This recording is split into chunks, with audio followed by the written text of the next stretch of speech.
Assalamualaikum warahmatullahi wabarakatuh. Perkenalkan, nama saya Kurniawan Sidney Rifai, mahasiswa semester 6 dari IKMI Rizkina Cikarang, Bekasi. Di sini saya akan membuat video tentang materi kewarganegaraan yang diberikan oleh akademik sebagai tugas saya sebagai syarat untuk mengajukan TA. Sebelum saya membuat video, saya akan mengucapkan rasa terima kasih saya kepada Allah Subhanahu wa Ta'ala yang telah memberikan kesehatan saya sehingga saya bisa membuat video ini. Sebelum saya memulai materi tentang kewarganegaraan, saya akan menunjukkan sebuah video tentang bagaimana sejarah Indonesia. Saya akan menunjukkan sebuah video tentang sejarah Indonesia dengan singkat, sehingga teman-teman sedikit lebih tahu tentang bagaimana sih sejarah Indonesia. Dan setelah itu, saya akan melanjutkan tentang materi kewarganegaraan dalam bentuk tulisan, agar bisa dimengerti oleh teman-teman, karena bila saya berbicara tentang kewarganegaraan tidak dengan tulisan mungkin sulit dipahami untuk teman-teman semua. Langsung saja saya akan menunjukkan video tentang sejarah Indonesia yang akan dilanjutkan tentang materi kewarganegaraan. Mohon disimak.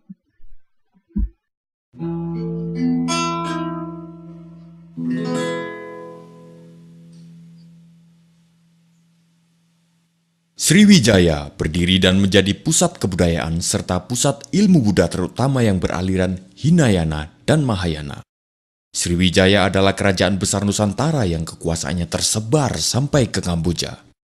Majapahit adalah kerajaan besar setelah Sriwijaya. Majapahit berasal dari nama buah maja dan rasanya yang pahit. Buah itu ditemukan anak buah Raden Wijaya. Kejayaan Majapahit mencapai puncaknya pada masa Raja Hayam Wuruk dengan mahapatihnya Gajah Mada. Gajah Mada mengucapkan sumpah palapa, semacam perjanjian untuk tidak bersenang-senang sebelum mempersatukan Nusantara. Laksamana Cheng Ho melakukan pelayaran ke Nusantara. Pelayaran itu menghasilkan akulturasi budaya antara orang Cina dan penduduk lokal. Jejak akulturasi itu dapat ditemui di dalam kesenian dan kebudayaan, serta beberapa jenis bangunan peribadatan. Portugis yang masuk ke Nusantara sejak 1511 telah banyak meninggalkan jejak budaya, salah satunya adalah jenis musik roncong yang dicampur dengan gitar khas Portugis. Di samping persebaran agama Kristen oleh Franciscus Xaverius, Portugis banyak meninggalkan perbendaharaan kata, yang sampai saat ini kata itu masih dipakai. Pada tahun 1595, Belanda pertama kali melakukan pelayaran ke Hindia Timur dengan 4 kapal dan 249 awak kapal, di bawah pimpinan Cornelius de Houtman. 1602 Maret, terbentuklah VOC. VOC sebenarnya adalah jalan tengah yang ditempuh oleh kerajaan Belanda untuk meredam persaingan tidak sehat antar perusahaan untuk menguasai perdagangan ke Nusantara. Setelah berdiri selama 198 tahun, pada 1 Januari 1800, VOC secara resmi dibubarkan. Pembubaran VOC ini disebabkan oleh banyak hal, salah satunya adalah korupsi di dalam VOC sendiri. Melalui perjanjian Kew, Belanda menyerahkan kekuasaan bekas jajahannya ke kerajaan Inggris. Kemudian Thomas Stamford Raffles dipilih menjadi perwakilan Inggris di Jawa. Ia kemudian menulis buku yang fenomenal, yaitu History of Java. Pada tahun 1825, Perang Pangeran Diponegoro berlangsung dan berakhir pada tahun 1830. Diponegoro datang dalam sebuah perundingan yang digagas Belanda. Namun, beliau kemudian ditangkap dan diasingkan ke Manado lalu dipindah ke Makassar hingga wafat. Mei 1908, berdirilah organisasi modern pertama yang didirikan oleh Dr. Sutomo, Dr. Cipto Mangunkusumo, Dr. Rajiman Weddiodiningrat, dan Dr. Wahidin Sudirohusodo, organisasi itu bernama Budi Utomo. Sarekat Dagang Islam didirikan pada tahun 1910 oleh Tirto Di Suryo. Sebelumnya, pada tahun 1903, ia berhasil mendirikan surat kabar pertama dengan nama Sunda Berita, yang didanai dan dijalankan oleh orang pribumi. Tahun 1911, Haji Samanhudi, seorang pedagang batik dari Surakarta, mendirikan Sarekat Dagang Islam di Surakarta. Di Surabaya, HOS Cokroaminoto mendirikan cabang dan segera menjadi besar dan meluas di bawah pimpinan Cokroaminoto. SDI kemudian berubah nama menjadi Sarekat Islam. Pada tahun 1911, EFE Dovis Dekker atau Setiabudi, Cipto Mangunkusumo, Suwardi Suryadiningrat atau Ki Hajar Dewantoro mendirikan Indisci Party. Tahun 1912, Kiai Haji Ahmad Dahlan mendirikan organisasi Islam modern pertama, yaitu Muhammadiyah atau Jalan Muhammad. Organisasi ini memberikan pengaruh besar hingga saat ini. Pada tahun 1927, tanggal 4 Juli, Soekarno dan Al-Gemini Study Club mendirikan Partai Nasional Indonesia. Munculnya organisasi adalah penanda bagi perjuangannya mengedepankan nasionalisme. Puncaknya adalah Sumpah Pemuda, Oktober 1928. Tokohnya adalah Muhammad Yamin. Pada bulan Maret 1942, Jepang menangkap Gubernur Jenderal Belanda. Saat itu pula runtuhlah kekuasaan Belanda. Jepang masuk dengan slogan Saudara Tua, Cahaya dari Timur. Bulan Maret 1945, Jepang membentuk Badan Penyelidik Usaha Persiapan Kemerdekaan Indonesia sebagai upaya pemberian kemerdekaan. 1 Juni, Soekarno mengemukakan dasar negara Pancasila, 5 dasar yang akan menjadi falsafah resmi Indonesia merdeka. 15 Agustus, Jepang menyerah tanpa syarat. Setelah sekutu membom Hiroshima pada 6 Agustus 1945. Pada saat itu terjadi kekosongan kekuasaan karena sekutu yang mengalahkan Jepang tidak melakukan penaklukan terhadap Indonesia. Sementara itu Jepang masih berkuasa, namun telah menyerah. 16 Agustus, Soekarno-Hatta diculik para pemuda dan dibawa ke Rengas Dengklok. Para pemuda mendesak Soekarno-Hatta untuk segera menyatakan kemerdekaan. Tanggal 17 Agustus, dibacakanlah proklamasi yang dirancang Soekarno dan beberapa tokoh di rumah Soekarno. Dikibarkanlah bendera merah putih yang dijahit oleh Ibu Fatmawati, istri Soekarno. Hal-hal yang mengenai pemindahan kekuasaan dan lain-lain diselenggarakan dengan cara saksama dan dalam tempo yang sesingkat-singkatnya. Jakarta, 17 Agustus 1945, atas nama bangsa Indonesia, Soekarno-Hatta.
Sekian video dari saya.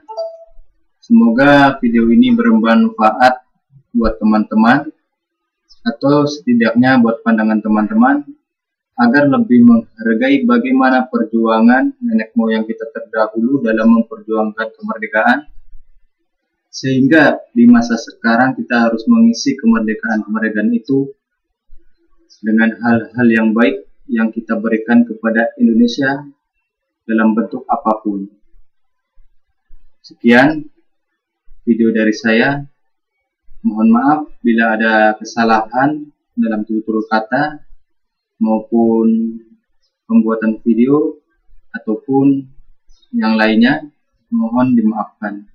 Sekian dan terima kasih. Wassalamualaikum warahmatullahi wabarakatuh.